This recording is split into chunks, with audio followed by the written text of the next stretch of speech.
तो दोस्तों इतने दिन से जो एम्बापे सागा से बड़ा सागा बन चुका था वो फाइनली एंड हो गया है। Manuel Ugarte to Manchester United is here done and dusted, here we go हो चुका है।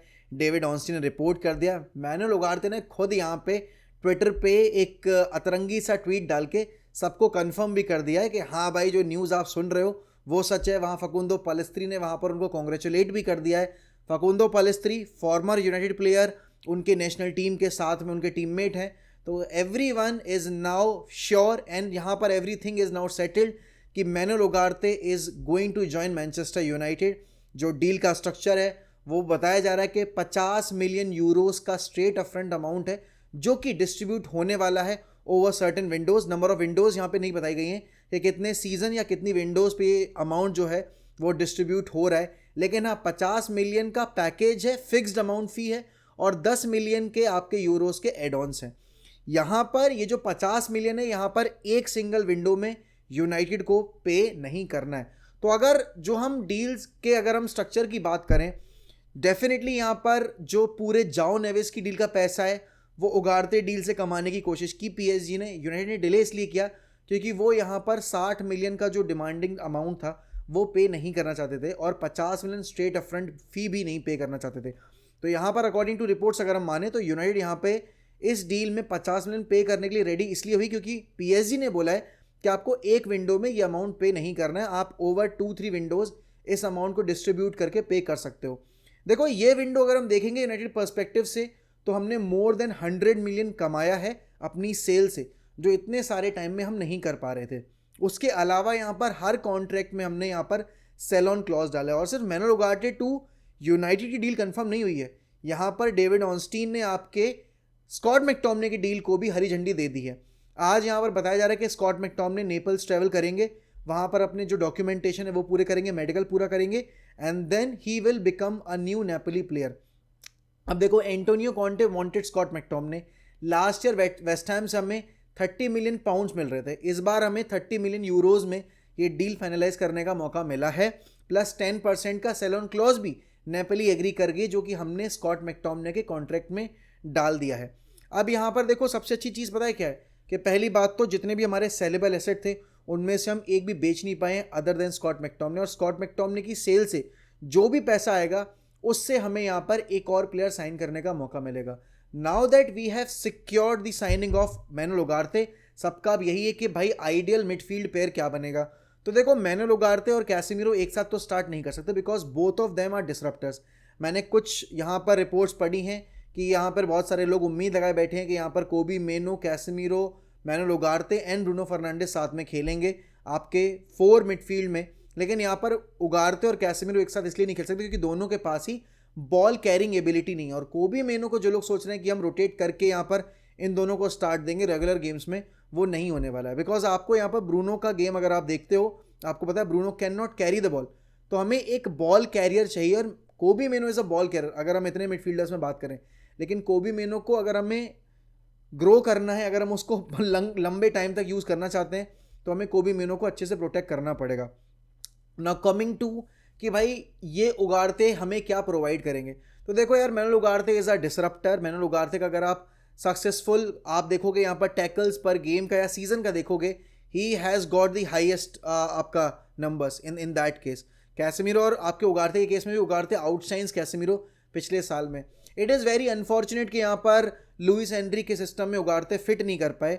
और देखो प्रॉब्लम पता है क्या है कि न्यूज़ मीडिया यहाँ पर आपको ये दिखाने की कोशिश करेगी कि Manuel Ugarte is a PSG reject, लेकिन आप ये भूल रहे हो कि इसी मैनुअल उगारते के लिए last year Liverpool, Chelsea and यहाँ पर आपकी पीएसजी फाइट कर रही थी। Liverpool were very close to getting Ugarte, लेकिन फिर चेल्सी ने हाईजैक की वो डील और फिर चेल्सी से हाईजैक करके पीएसजी गया वो। ऑल ऑफ अ सडन यहाँ पर आपने रिपोर्ट्स आती देखनी शुरू कर दी कि बिकॉज यूनाइटेड इज लिंक्ड, वो एक ओवर हाइप्ड प्लेयर है, बट वो केस नहीं है। ऑल्सो यहाँ पर अगर आप देखोगे लिवरपूल के केस में, लिवरपूल ने यहाँ पर किएजा की डील ऑलमोस्ट फाइनलाइज कर ली है। 15 मिलियन में उनको फेडरिको किएजा मिल रहा है and as I said this over live streams as well, this is a typical Michael Edwards deal. And why I am saying this is because Michael Edwards ने यहाँ पर देखा कि भाई 15 मिलियन में हमें एक प्लेयर मिल रहा है जो कि अभी भी वर्ल्ड क्लास है, उसके इंजरी इश्यूज रहे हैं लेकिन जितने गेम्स उसने खेलने हैं उसमें परफॉर्मेंस उसकी डाउन इतनी ज़्यादा नहीं हुई जितने लोग उसको बताने की कोशिश कर रहे हैं। हमें अगर देखना है यहाँ पर, अगर मैं माइकल एडवर्ड्स के पर्सपेक्टिव से देख रहा हूँ तो वो ये सोच रहे हैं कि हमें अगर अपनी टीम को देखना है, हमारे एक एक पोजीशन पे अगर हमें एक ऐसा प्लेयर मिल जाए कि वो मल्टीपल पोजीशंस को फिल कर पाए तो हम क्यों उसको ना प्रेफर करें। सलाह का रिप्लेसमेंट बन सकता है आपका फेडरिको किएजा, 15 मिलियन मिल रहा है, वो एक बहुत बड़ा गैम्बल भी नहीं खेला जहाँ पर 40 मिलियन पे कर दिए और यहाँ पर आपको शायद वो जो डील है वो रिवॉर्ड ना दे आगे चल के, ऐसा केस भी नहीं है। तो यहाँ पर ये चीज़ आपको देखनी पड़ेगी। Chiesa to Liverpool makes absolute sense because he can play as a left wing, he can play as a striker, he can play as a second striker, he can play as a right winger as well।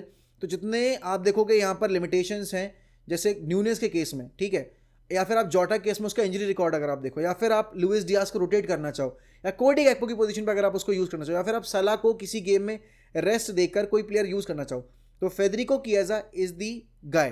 तो मेरे हिसाब से Liverpool are getting a fantastic player. Barcelona से link हो रहे थे Federico Chiesa, he just wanted to play for a big club, क्योंकि Juventus के बाद वो किसी छोटे क्लब में नहीं जाना चाहते थे and that is why he wanted a move to a UCL club, और वहाँ पर उनको लिवरपूल मिली है। तो many congratulations to Liverpool fans as well. Also भाई अगर आप देखोगे बार्सिलोना ने यहाँ पर डैनी ओल्मो रजिस्टर कर लिया है, तो congratulations to Barcelona as well कि फाइनली उनके पास अब मैच डेज में अपना जो प्लेयर जिसको वो लेकर आए ओवर निको विलियम्स, उसको यूज़ करने का मौका मिलेगा। And Barcelona fans are pretty excited to watch आपके Dani Olmo, because Dani Olmo का जो सीज़न रहा था अभी विद आरबी लाइप्जिग और उसका जो यूरोज रहा था काबिल तारीफ था। Hopefully this whole saga will materialise for them and शायद अगर उनके पास अपॉर्चुनिटी बने तो वो एक प्लेयर और साइन कर लें। रियल बेटिस ने ऑलरेडी वितोर रोके को साइन कर लिया है over 2 years loan deal which is fantastic. अब देखो ये तो रही ट्रांसफ़र न्यूज़ की बात, अब बात करते हैं थोड़ा सा जो हमें सुनने को मिले हैं रूमर्स और एक रोनाल्डो का इंटरव्यू जो हमने पढ़ा है।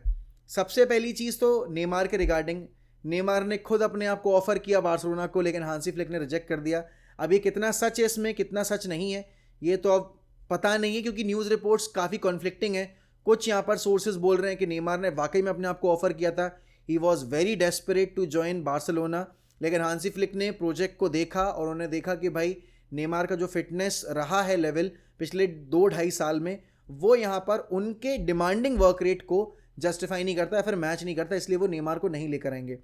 नेमार के केस में ना बड़ा ही आप बोलोगे यहाँ पर अतरंगी सा सीन रहा है जब से वो बार्सिलोना छोड़ गए, क्योंकि हर ऑल्टरनेट ईयर पीएसजी में भी उनके लिंक्स आते थे that he wants to come back to Barcelona, और जिस सर बार्सिलोना से लिंक नहीं होते थे वो मैड्रिड से लिंक होते थे। एक प्लेयर जो काफ़ी यंग टाइम पे आपका, जो कि अगर मैं देखूं आर्ग्यूबली स्किल वाइज या फिर टैलेंट वाइज बहुत तगड़ा प्लेयर है, थर्ड बेस्ट प्लेयर भी आप उसको बोल सकते हो अगर आप टैलेंट वाइज बोलोगे तो, लेकिन वहाँ पर वो इतनी जल्दी पैसे के चक्कर में सऊदी अरेबिया मूव कर गया और अब आप देख रहे हो कि वो वहाँ से निकलना चाहता है, जबकि उसके पास वहाँ पे सब कुछ है, बंगलो है, पैसा है, सब कुछ है, घर बैठे पैसा कमा रहा है वो, जबकि वो इतने मैचेस भी नहीं खेलता। But a player like Neymar deserves to play in top tier football, लेकिन वो उनका खुद का डिसीजन था एंड उन्होंने अपने पैर पे कुल्हाड़ी मारी है। आई डोंट थिंक यूनाइटेड मतलब अभी नेमार के लिए कोई बड़ा क्लब अब जाएगा, क्योंकि वो जो वेजेस अर्न कर रहे हैं उसके बाद वो इतनी लग्जूरियस लाइफस्टाइल को भाई ठुकरा तो नहीं सकते, तो ये पॉसिबिलिटी नहीं है। नाउ कल जो इंटरव्यू आज बेसिकली पब्लिश हुआ है, कल हुआ था इंटरव्यू रोनाल्डो का, उसमें उन्होंने बताया है कि Al Nassr is going to be my last club, मैं बहुत खुश हूँ यहाँ पे, और मुझे यहाँ की लाइफस्टाइल और मुझे यहाँ का जो बेसिकली रहन सहन है वो काफ़ी पसंद आ रहा है, तो ये मेरा आखिरी क्लब होगा। मैं कब रिटायर करूँगा, मैं इस साल करूँगा रिटायर, मैं 2 साल बाद करूँगा, मैं 3 साल बाद करूँगा, मैं ये नहीं बता सकता। लेकिन ऑनेस्टली सही बताऊँ तो being a Ronaldo fan, I think Ronaldo has done injustice to all his fans because and to himself as well, because a player like Ronaldo अगर वो हाई पे अपने बूट्स हैंग करते, हाई इन द सेंस आपके European football में खेलते हुए, वो स्पोर्टिंग लिस्बन जाकर अपनी स्टोरी को एंड करते, ज़्यादा पोइटिक होती, ज़्यादा अच्छी होती। अल नसर में भाई साहब आप देख रहे हो कि वो किंग्स कप हार रहे हैं तो वो रो रहे हैं and he is getting too emotional, वो अपने आप को वापस से वो 26-27 साल वाला रोनाल्डो प्रूव करने की कोशिश कर रहे हैं, जबकि उसकी ज़रूरत है नहीं, क्योंकि वो ऑलरेडी इतना कुछ कर चुके हैं। अब क्या हुआ है सीन कि रोनाल्डो ने अल नसर के लिए बहुत अच्छा परफॉर्म किया, बट रोनाल्डो जब पोर्चुगल के लिए यूरोस खेलने गए तो वो उस लेवल की फुटबॉल नहीं खेल पाया, और उसका रीज़न पता है क्या है? बहुत सारे रोनाल्डो के फैंस, नॉट मी बट बहुत सारे रोनाल्डो के फैंस चाहते हैं कि वो रोनाल्डो 2026 का वर्ल्ड कप खेले, लेकिन अगर वो अल नसर में खेलते रहेंगे तो वो कुएं के मेढक बन के रह जाएंगे। और कुएं का मेढक भाई जब आप उसको बेसिकली ओशन में डालोगे ना, वो सर्वाइव नहीं कर पाएगा। वो जब आप उसको बड़े से लेक में डालोगे वो सर्वाइव नहीं कर पाएगा। क्यों? क्योंकि वहाँ पर कंपटीशन बढ़ जाता है, वहाँ पर क्वालिटी बढ़ जाती है। और रोनाल्डो के लिए अगर 2026 का वर्ल्ड कप उनका एम है कि उनको खेलना है, तो यहाँ पर कायदे में उनको सोचना चाहिए था कि मैं अल नसर से कैसे बाहर निकलूँ, मैं सऊदी प्रो लीग से कैसे बाहर निकलूँ, और मैं कैसे यहाँ पर अपना फिटनेस लेवल तो मेंटेन कर ही रहा हूँ, लेकिन अपनी फुटबॉल को भी मेंटेन करूँ, अच्छी कॉम्पिटिटिव फुटबॉल खेल के। तो अल नसर उनका लास्ट क्लब होने वाला है, अगर ये उन्होंने मन बना लिया है। और अगर वो 2-3 साल खेलने वाले हैं, कितने साल वो और इंटरनेशनल फुटबॉल खेलेंगे ये कह पाना मुश्किल है। बट लेट्स सी कि क्या हो सकता है, क्या नहीं हो सकता है। बट मेरे हिसाब से अगर रोनाल्डो 2026 का वर्ल्ड कप एम कर रहे हैं वाकई में, तो उनको अल नसर से निकलना चाहिए था। बट देन अगेन अगर वो खुश हैं तो भाई उनके फैंस भी खुश हैं, मैं खुश हूँ।